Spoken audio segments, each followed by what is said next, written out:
I'm here tonight to tell you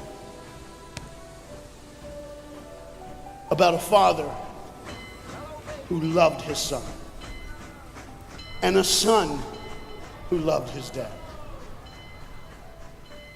The way this story is going to unfold for you is a little bit different because I want to bring it to now. You see, a dad would go home and he would go by the school, and every now and then he would pick up his son and say, "Son, why don't you go to work with me?" The boy loved that. And when his dad would just come and pick him up, he was the happiest boy ever. He knew that he would get to spend the afternoon with his father at work, and he would get his coat and they would walk, and he would bring hot chocolate for his son, for it's really cold, and they would go through. But this boy was different. This boy would see things. This boy wasn't normal. And when they were walking one afternoon going to where dad worked, this boy would notice things that other people wouldn't notice. He see things other people wouldn't see. He sees a man in a bathrobe in the middle of the street who's yelling at a second-story window. He sees a woman who's very angry at him and doesn't really want to hear what he says. This boy, as the rest of the world hustles by, he slows down. He sees the hurt and the pain. He sees the anguish and the sorrow. He sees the window close and a desperate man trying to get it. What he did doesn't matter. That he hurting is all that matters. And this boy would see these things. His father rushes and gets him by the hand and says, "Let's go. We'll be late." He would stop and look one more time. Can I stop his pain? Can I stop her hurt? But the boy loved his father. They would go and they would catch the trolley. I think that's what you call it here. We call it a tram. Yeah, I don't know the words, but he would get on there with his dad, and the boy would just notice people. He would look, and that day, one particular, he noticed something as he got on the train. To explain something, as you can hear, there's a train coming, and I got to get through this before the train gets here. He saw a man, he saw a woman. He saw that the man seemed very happy and the woman seemed very sad, and he couldn't understand why they could be together and one be happy and the other be sad. He couldn't understand that, but the little boy knew that there was something wrong. He had this feeling, this instinct that was amazing, how he cared for other people, but he loved none other than his father. He knew his daddy loved him, and as he watched the world and their hurt and their pain, he knew that he would always have a father. But he even noticed this. I need you to understand as you hear this story and get involved in the life of this man and his son. I need you to notice that there's no mom.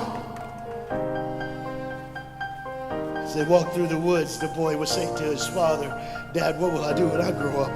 What will I get to do? Will I get a cool job like yours? How will I work?" He says, "I don't know, but I want to change the world. I want to do something great. I want to do something wonderful. I want to help people. I want to do something that could change the lives of anyone. I just want to be that great. I just want to do something good." And as he walked with his dad would say, "Son, you will be great. You will be awesome. You will change the world. Your life is going to be incredible."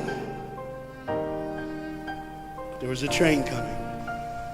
There's always a train coming. The train is called life.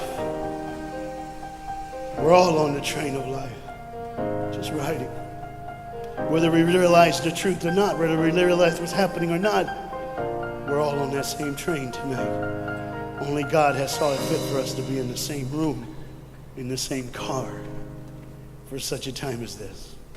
When they get to the edge of the train track, he could see where his father worked. You see the bridge? That's what his dad did. You see, the bridge was very, very important. Boats needed to come to the harbor to get off their goods so they could make money. But trains were coming with people going from one town to the next. Not many cars in Europe, so they couldn't use a lot of that. So many people, not enough roads, so everybody used that train to get from the town to town to get to work and to get home. And one day the train was coming by.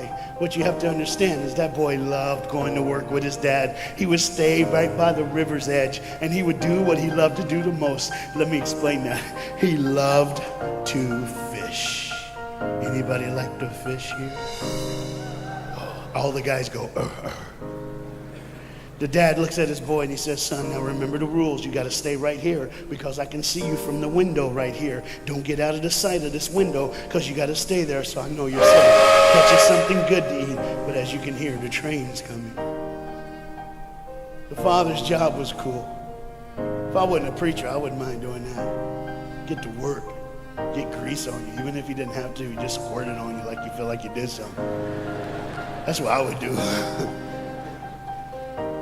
There was a boat coming in the harbor. Timing is very essential.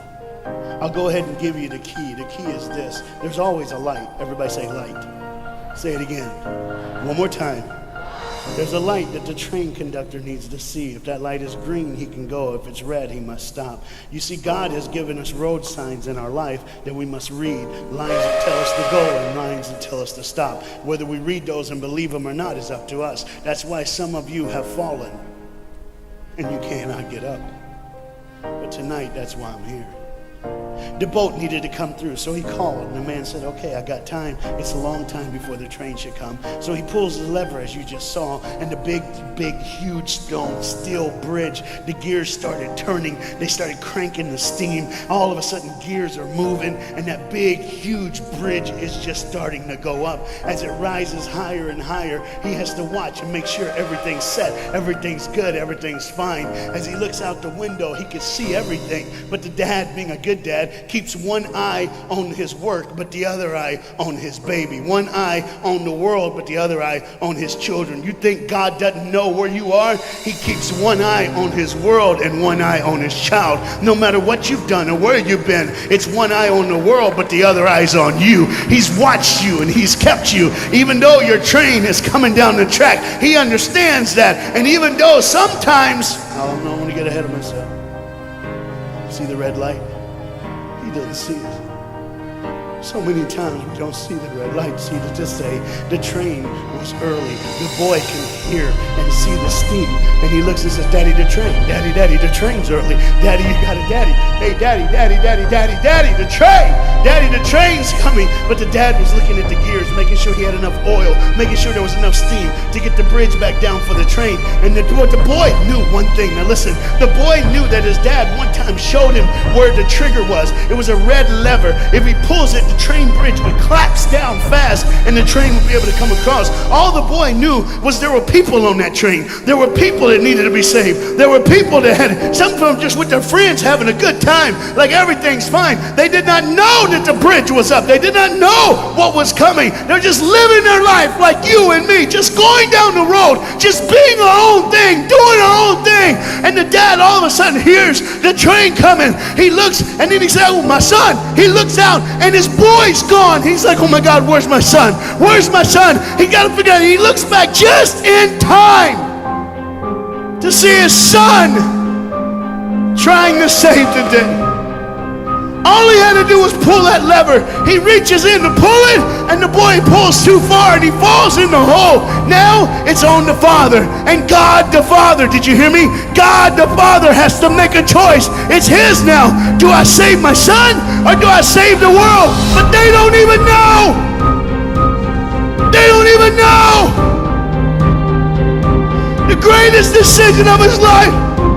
He could blame it on them not seeing the red light. He could blame it doesn't matter anymore. Pull the lever, save the world. Leave it up, save your son. For God so loved the world that he gave his only son.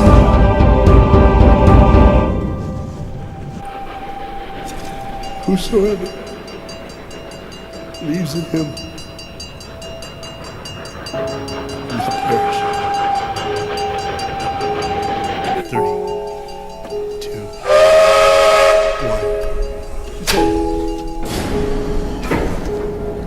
1. And they didn't even know.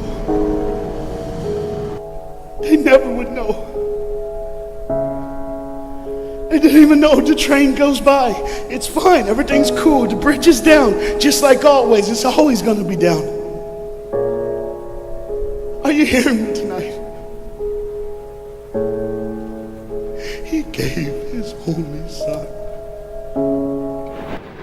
For God so loved the world that he gave. And you know what's amazing? I wonder what God did right when his son died on that cross. When he breathed his last breath, when he took that breath and he breathed and it was over. Here's what the Father would have looked like. They didn't even know, just trying to think of their life, just trying to figure out what they're going to do next, just thinking about the person they're going to see, the people they're going to hang out with, just trying to be just loving, caring. Doesn't matter if you're blind, doesn't matter if you're putting on a little more makeup, trying to look pretty for somebody, or just wearing another mask. It doesn't matter. God gave his son for you. What will I do when I grow up? Where will I go when I grow up? What can I change? And there was a girl in the bathroom on the train, liquefying her heroin to shoot up one more time. He died for her. He died for her. But in one moment, are you listening? In one moment, as the Bible says, everybody gets a chance. In one moment, to see the look of the Father when he knows when you realize what he did for you, when you realize the sacrifice, when you realize he let his son die so that you can live, when you realize what he did, no matter what you're doing, no matter where you're at in this life, no matter what you're a part of, you gotta stop. You gotta stop. Even if it's for 1 second, and think, my God, he did it for me.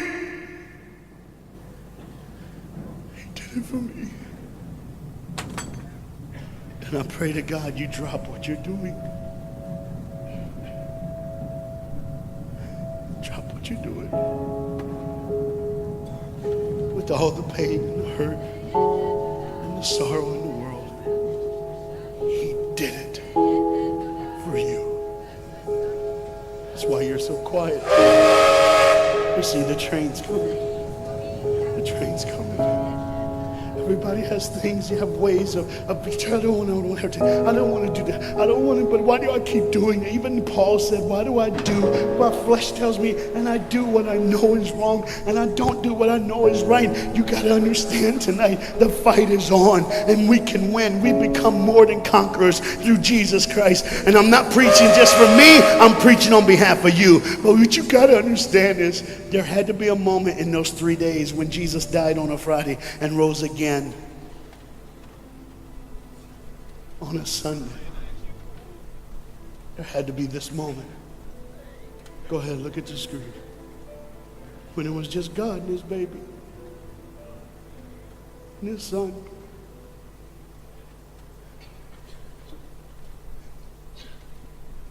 Every sin that's ever been committed in this earth is rolling through your mind right now. I'm here to tell you that as the sun sets in the afternoon, the sun will rise again. And when the sun rises again, you cannot change your past, but you can change your future. You see, it's always a different day. One day someone lives, the next day they die, the next day you wake up and you're still living. You're like, why am I going to live? Why does this have to be my turn? Why can't I? You can just preach. I could have stopped, but I need you to see the whole picture here. You see, because when God the Father gave his only son, when Jesus Christ breathed his last breath and he died, he did it in a way that you can never ever say, you don't know me, you don't understand me, God don't understand my pain, God don't understand my sorrow. You see, that's the very train that boy was on. That's the very train that he was on. And as this dad remembers, look real close. You see the pictures of the people? Bam, there they are. But there's somebody added in the picture, isn't it? Bam, there they are. Do you see who's added in it? In every face of every person, Jesus is in their life. Why? Because when you're the greatest sacrifice, you always end up in everyone's life, no matter where they are, who they are. He did it so that you can say he was there all the time, waiting patiently in line. Jesus Christ was there all the time. And the train keeps going. The train keeps coming. Train keeps moving. People keep living and people keep dying. And God the Father just watches it all. One eye on the world, the other eye on you. Some of you are starting to figure it out. You're like, what is he looking for? Just one girl. Because see, the whole horrible day, God only had his eyes on one person. And it was just a day on the street corner. When he walked by, he saw a girl with a baby. And she saw him. Do you get it? Old things are passed away. Behold, all things become new. He did it so that we can live. No matter what the sin, no matter what the pain, no matter what the sorrow, the sacrifice was perfect. It was perfect. And it was for you. And God the Father watches it all unfold. And all he can say